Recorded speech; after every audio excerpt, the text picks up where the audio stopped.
एक मंदिर में मैं पुजारी हूँ। मेरा नाम राजू है। एक दिन सुबह की आरती के बाद जब मैं फ्री हुआ तो एक जवान लड़का जिसकी उम्र 25 साल थी 45 साल की औरत को लेकर मंदिर में आया।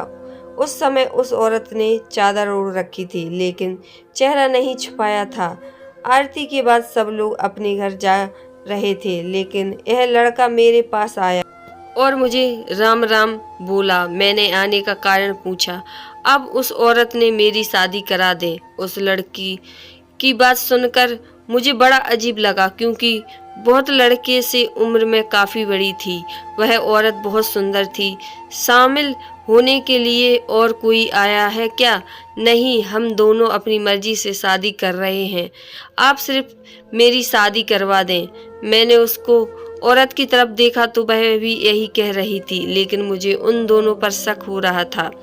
ऐसा लग रहा था कि दोनों घर से भागकर आए हैं।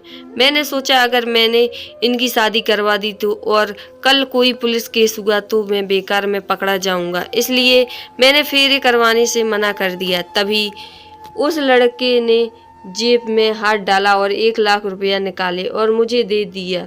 बोल आई रही आपकी फीस है और बोला आपको कोई परेशानी नहीं होगी, इसकी गारंटी मैं लेता हूँ। और 1 लाख रुपए का लालच में आ गया। वैसे भी मैं अपनी मर्जी से शादी कर रहे थे। मैंने उनसे कहा कि एक गवाह ढूंढ कर लाओ जो कि तुम्हारी शादी की गवाही देने वाला हो। वह लड़का 1 घंटे के अंदर ही ले आया, गवाह को ले आया। मैंने उस गवाह के सामने उस लड़के की शादी करवा दी। वह दोनों चले गए। एक हादसा हुआ। औरत ने दोबारा मिलवा दिया। माता पिता मर चुके थे। मैं अपनी बुआ के घर पर पला बड़ा था जहाँ मैं पैदा हुआ। इस गांव से लगा हुआ था। मैं यहाँ एक मंदिर में काम करता था और यही एक कमरे में किराए के लिए लिया था। जब मैं भी काम से फ्री होता तो गांव से बाहर नदी किनारे जाकर बैठ जाया करता था। वहाँ एक पेड़ था। उस पेड़ को मेरे माता पिता ने मिलकर लगाया था। मुझे उस पेड़ के नीचे बैठकर बहुत अच्छा लगता था। ऐसा लगता था मेरे सर पर माता पिता का हाथ है। इस नदी से थोड़ी दूर एक शमशान घाट है। उस शमशान घाट को बड़े ध्यान से देख रहा था। ना जाने कितने ही लोग अपने घर वालों को छोड़कर इस घाट की राख बन चुके थे। क्या उन्हें एहसास है कि उन्हें पीछे उनके अपनों का क्या तड़पते हैं, कितना याद करके रोते हैं। वो दुनिया में जा चुके हैं। शमशान घाट की तरफ देख रहा था। तभी मेरी नज़र जलती हुई चिता पर पड़ी जो अभी राख बन चुकी थी। उसे देखकर मुझे बहुत बुरा लग रहा था।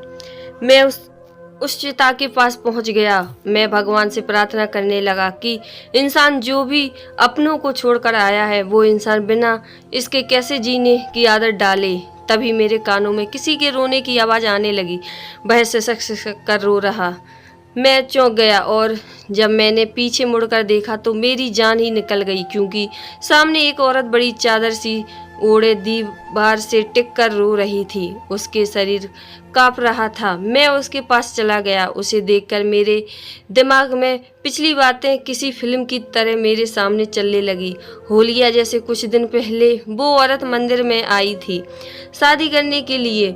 सबको देखकर मैं समझ गया कि लगता है जिस लड़की से शादी हुई वो मर चुका है और विधवा हो गई है। तभी उसकी याद में यहाँ बैठकर रो रही है। उसने मुझे देखा और कहने लगी, ऐसे क्या देख रहे हो?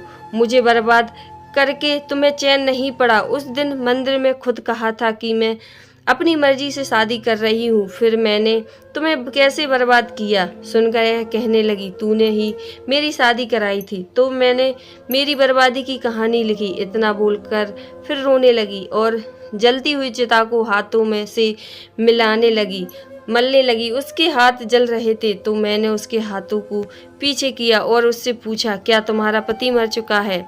तो बोलने लगी, वह तो नहीं मरा, उसने मुझे मार दिया। वह औरत इतनी सुंदर थी कि उसे देखकर मेरी पलकें झुका ही नहीं रही थीं। शाम का समय हो रहा था तो मैंने उससे कहा, आप अपने घर चले जाओ, यहाँ मत रुकिए। इस तरह शमशान घाट में रुकना ठीक नहीं है। मेरी बात सुनकर बोलने लगी, मुझे उस घर में नहीं जाना, मुझे अपने घर ले चलिए, मैं आपके घर के सारे काम करूँगी। गलत मत समझिएगा, मैं सिर्फ और सिर्फ आपकी सेवा करूँगी। उसने कहा, मैं जी कर आप क्या करूँगी?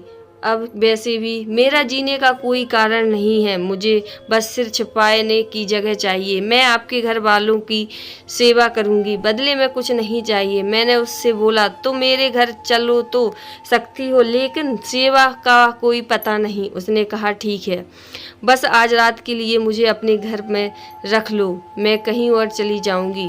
मैं आपकी परोपकारी रहूँगी, लेकिन मुझे एक खूबसूरत औरत को घर ले जाने में डर लग रहा था।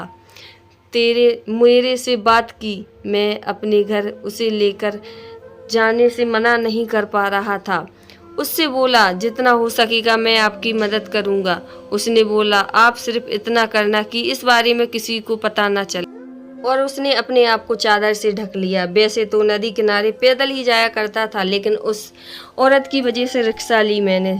दिल में हजारों सवाल उठ रहे थे। कैसे मैं इस औरत की बर्बादी का कारण हूँ, जबकि इसे अपनी मर्जी से शादी की और पता नहीं किसकी चिता पर बैठी रो रही थी। औरत ने मुझे देखते हुए कहा कि हो सकता है कि मेरा पति मुझे ढूंढते हुए आपके पास आए। भगवान के लिए मेरे बारे में उसे कुछ मत बताना। अगर आप मुझे अपने घर नहीं ले जाना चाहते तो मैं और कहीं चली जाऊंगी, लेकिन उस घर में दोबारा नहीं जाऊंगी। मैंने बहुत बड़ा पाप किया, इसकी सज़ा मुझे मिल रही है। उस औरत की बात सुनकर मैं बहुत हैरान था। मैंने उस औरत से पूछा, ऐसा आपने क्या किया है जिसकी सज़ा भगवान आपको दे रहे हैं? मेरी बातें सुनकर रिक्शे वाले की तरफ इशारा किया और बोला, अभी मैं आपको नहीं बता सकती, आपके घर चलकर बताऊंगी। मैं समझ गया कि रिक्शे वाले के सामने कहना कुछ ठीक नहीं। हम घर पहुंच गए। मैंने उसे कमरे में बैठने को कहा। मेरे पास एक ही कमरा था, मैं अकेला ही रहता था। उसे उस घर में अकेला देखकर डर गई। पूछने लगी, आपके साथ और कोई नहीं रहता? मैंने शिष्य को बोलकर मंदिर में आरती करवा दी थी, क्योंकि मैं इस औरत की वजह से मंदिर नहीं जा सकता था। उसने मुझसे सवाल किया तो मैंने कहा, मेरे माँ बाप इस दुनिया से चले गए और पत्नी और भाई बहन हैं नहीं। वो कहने लगी, मैं पहले एक बार कर चुकी हूँ, कहीं आपका भी घर बर्बाद ना कर दूं, इसलिए सुबह ही मैं चली जाऊंगी। बस आज रात मुझे यहाँ रहने दें। फिर कहने लगी, मैं आपके लिए खाना बना दूं? मैंने कहा, अगर आप यह सब काम कर सकती तो मोहल्ले के किसी घर में लगवा दूं।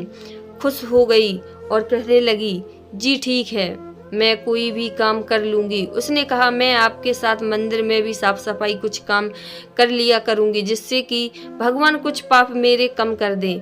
बार बार यही बोलने जा रही थी। उसकी कहानी मुझे दिलचस्प लग रही थी। उससे कुछ पूछ पाता तब तक मेरे दरवाजे पर खटखट की आवाज़ आने लगी। मैं चौंक गया। मैंने देखा तो मोहल्ले के 4-5 लोग आए। वह बोल रहे थे कि देखिए पंडित जी आपकी बहुत इज्जत करते हैं, लेकिन इस औरत को बोलो कि यहाँ से चली जाए, क्योंकि ये शरीफों का मोहल्ला है, ये यहाँ नहीं रह सकती। मैंने कहा, एक बहुत गरीब औरत है, बहुत मुश्किल से यहाँ लाया हूँ, मेरी बड़ी बहन तरह है। आप लोग इसे घर में से रखो तो रख लीजिए, मुझे इससे कोई ऐतराज़ नहीं है। यहाँ उम्र में भी मुझसे बड़ी है और कुछ दिन पहले ही मैंने इनकी शादी एक लड़के से कराई थी। यह घर का काम भी कर सकती है। बहुत सारे लोग बहुत खुश हो गए और कहने लगे कि आप इस औरत को हमारे घर भेज दो। पंडित जी, आप बहुत अच्छे इंसान हो, हम आपकी शराफत देखकर खुश हो गए।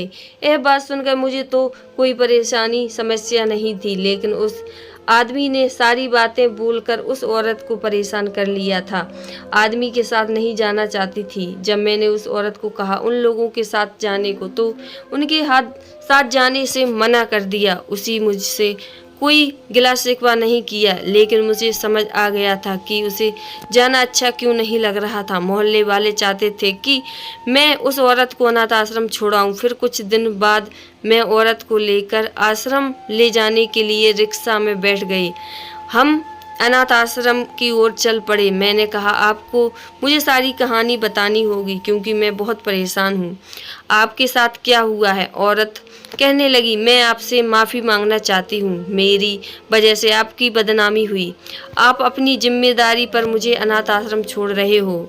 मैंने कहा, तुम्हें अब कोई दिक्कत नहीं होगी, तुम आराम से रहोगी। उस औरत ने फिर अपनी कहानी सुनाना शुरू किया। वो कहने लगी, मैं बदनसीब दुखों की मारी एक बेशरम औरत हूँ। अपनी गलतियों के लिए भगवान से माफ़ी मांगती हूँ। एक बात नहीं, 3 साल पहले की बात है, जब मेरा पति मुझे इग्नोर करने लगा था। मैं 11 साल का बेटा भी है। मेरा पति बात बात पर मुझे ताने मारता था। बच्चे होने के बाद तुम पहले की तरह सुंदर नहीं लगती, अच्छे से बन ठन कर नहीं रहती। यह बातें सुनकर मैं बहुत परेशान रहने लगी। खुद पर ध्यान देना चाहिए था। एक दिन मैं छत पर अपनी सहेली से बात कर रही थी। मैंने उसे अपनी सारी बातें बताई तो कहने लगी, तुम अपने पति से थोड़ी दूरी बनाकर रखो। वो ऐसे में है, जब तक इन्हें अकेलापन एहसास नहीं दिलाओगी तब तक तुम्हारे कदर नहीं करेंगे, इसलिए अपने पति से दूर बनाकर रखो। मैं भी पागल थी कि उसकी बातों में आ गई। जब भी मेरा पति अच्छी मूड में मेरे पास आता तो प्यार करने की कोशिश करता, मैं उसे से झगड़ा कर लेती थी। इसका नतीजा यह हुआ कि अब रात को देर से आने लगा। आज बातें समझ में झगड़े भी करता।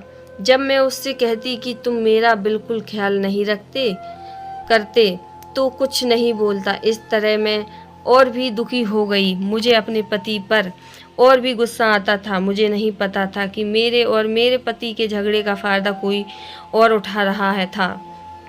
25 साल का देवर आया और मुझसे कहने लगा कि बाहर किसी और के साथ चक्कर चल रहा है। भैया उस औरत को अपनी गाड़ी पर बैठाकर ले जाते हैं। मेरी दिमाग में मुंह से यह बातें सुनकर मुझे गुस्सा आता था। एक दिन मैं अपने मायके चली गई। वह मैंने किसी को कुछ नहीं बताया। एक दिन मेरा देवर आया और कहने लगा, भाभी मेरे पास एक तरकीब है जिससे सब ठीक हो जाएगा। मैं खुश हो गई कि चलो अब हमारे भी सब ठीक हो जाएगा।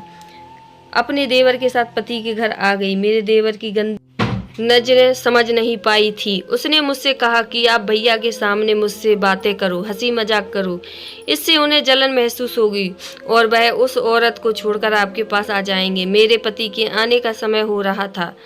देवर के पास बैठकर चाय पीने लगी और दरवाज़ा खोल दिया था। हम हंस हंस कर बातें कर रहे थे। तभी मेरा पति आया और देवर को एक थप्पड़ मारा। दोनों भाइयों में झगड़ा बढ़ गया और छोटे भाई ने बड़े भाई को मारा। उसका सिर टेबल से जा टकराया और कुछ ही देर में दुनिया ही उजड़ गई। मैं तुरंत ही बेहोश हो गई थी और जब मुझे होश आया तब तक मेरे पति की चिता जल चुकी थी। मुझे यह सब झूठ लग रहा था, लेकिन अब मैं विधवा हो गई थी। कुछ महीने के बाद मेरा देवर कहने लगा, भाभी आप मुझसे शादी कर लो वरना इस घर से नहीं रह सकती। मैंने भी सोचा कि आखिर अब यहाँ कहाँ जाऊंगी, मेरा बेटा भी है। मैं अपने देवर की बात मान ली और चुपके से शादी कर ली। कहा कि हमारी शादी की बात तुम किसी को मत बताना। मैंने भी किसी को नहीं बताया, लेकिन मुझे यह नहीं समझ आ रहा था कि हम एक बात यह क्यों छुपा रहे हैं। मैंने उससे कहा कि अभी मैं अपने पति की मौत को भूल नहीं पाई हूँ। हम अपनी शादीशुदा जिंदगी बाद में शुरू करेंगे। लेकिन वह अपनी मन की कर रहा था। मैं अपने देवर की गंदी नज़र पहचान गई थी, इसलिए मैं घर छोड़कर भाग गई। मेरे पीछे मेरा बेटा उठ गया था। वो भी मेरे मम्मा मम्मा कहते हुए मेरे पीछे दौड़ा। मेरे साथ अभी और भी बुरा होने लिखा था। मेरा बेटा रोड पर दौड़ ही रहा था, तभी तेज रफ्तार में ट्रक से उसे उड़ा दिया और मेरा बच्चा मुझे से छोड़कर चला गया। मेरे पापों के लिए शायद यही सज़ा भगवान ने तय की थी। कहीं ना कहीं मैं ही अपने पति की मौत की जिम्मेदार थी। मेरे बेटे की चिता की आंच अभी ठंडी नहीं हुई थी कि मेरा देवर फिर से मेरे पीछे पड़ गया, लेकिन मैं उसका शिकार नहीं होना चाहती थी, इसलिए शमशान घाट पर बैठ गई और जहां मेरी बेटी की चिता जल रही थी अब मिल गई थी। मुझे उस औरत की कहानी सुनकर बहुत बुरा लगा। इस औरत ने अपने नादानी के चलते अपने पति और बच्चों को खो दिया। अगर थोड़ी समझदारी से काम लेती तो आज अपनी खुशहाल जिंदगी जी रही होती। मैं उसी अनाथ आश्रम में छोड़ आया। शक के कारण खुशहाल परिवार बिखर गया। औरत की सुंदरता कभी कभी उसकी दुश्मन बन जाती। अपने जीवन में जुड़े हर फैसले दूसरों के कहने अनुसार ना लें, वरना अंत ऐसा ही होता है। कहानी पसंद आए तो चैनल को लाइक शेयर सब्सक्राइब करना। हर हर महादेव।